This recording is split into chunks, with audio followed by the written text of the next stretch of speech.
genda ogenda mu concert ya King Sir simanyi kyoli kozigenzo wera sawa 10 sokola abantu babasibidde ku gate okuva ndooza ku ssaawa 3 ez'okumakya gate baziguddewo ku ssaawa 9 nga zijingira mu 10 naye olubadde okuggulayo bati sokolawe munda wajjudde kati gwasuubira okugenda wa King Sir simanya nedda abantu balwawo genda Friday biti abana sibe bawumudde abana buluvudde ku somero bagenze kujja mu uniform ba sente bazijjawa ne bagenderawo ekkololo wa King Sir.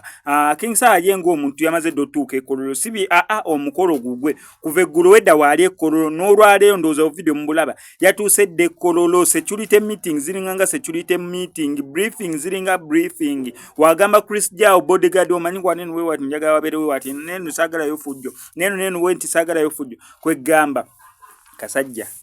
kali fit ke kalina okuyimba saa zino kalina okubeera ati singa karestinze kubanga kagenda kukozesa amaanyi mangi nga kali ku stage kwegamba osobola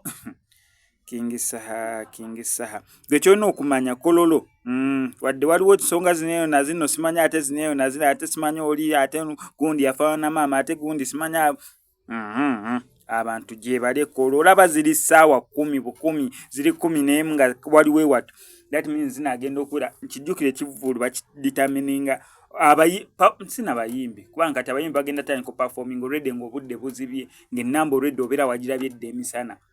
omuyimbi walinyira ku stage oditaminingira mbu yes kati ennamba eweddeyo wakasa abayimbi batandika performing abaddala bamuwerekeddeko ng'omanya nti kati ennamba eweddeyo ababeera bakyayingira mu kivulu ekinene nnyo bayinza okubeera nga like 200 ababeera abulabe ba 10 something abasigadde nga batandika kufuluma kijjukire kasita omuyimbi alinnya ku stage King Sir oba alinnyeko ssaawa 3 oba ku 4 aperforminga ennyimba nga 2 3 4 5 abasigadde ne batandikirawo okufuluma nga tebeewala obuvuyo bw'okufulumira okumu nga n'abantu bonna concert ewedde kijjukire wabeera obuvuyo bw'amaanyi nange bwento bwenkola ngenda mu concert kasita omuyimbi aperforminga ennyimba 2 3 nze nga nfuluma